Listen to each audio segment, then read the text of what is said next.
Hi అండి, అందరికీ నమస్కారం. Welcome to my channel. ఈ వీడియోలో నీటిలో పడి ఆర్టీపీపీ ఉద్యోగి అండి.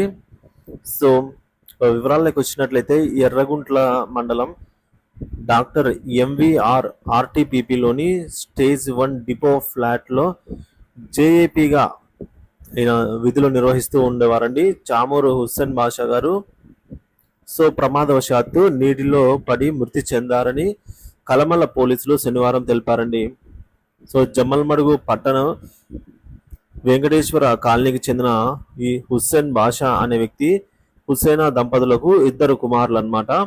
సో అతను ఆర్టీపీపీ డిఎం ఫ్లాట్లో అయితే శుక్రవారం రాత్రి విధులకు హాజరయ్యారు.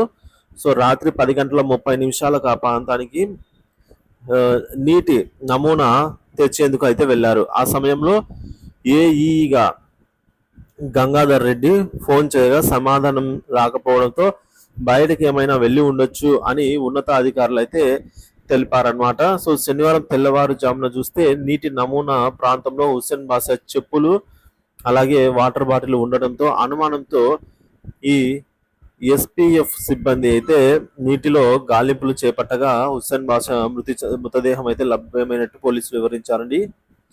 ఏఈ ఫిర్యాదు మేరకు అయితే కేసు నమోదైనట్లు తెలిపారనమాట. సో ఈయన శుక్రవారం రాత్రి యథావిధిగా హుస్సేన్ బాషా గారు ఆర్టీపీపీలో విధులకు హాజరయ్యారండి. సో రాత్రి 10:30 సమయానికి నీటి నమూనా తెచ్చేందుకైతే వెళ్ళి ఆయన అక్కడ ప్రమాదవశాత్తు అయితే మృతి చెందడం జరిగింది ఫ్రెండ్స్.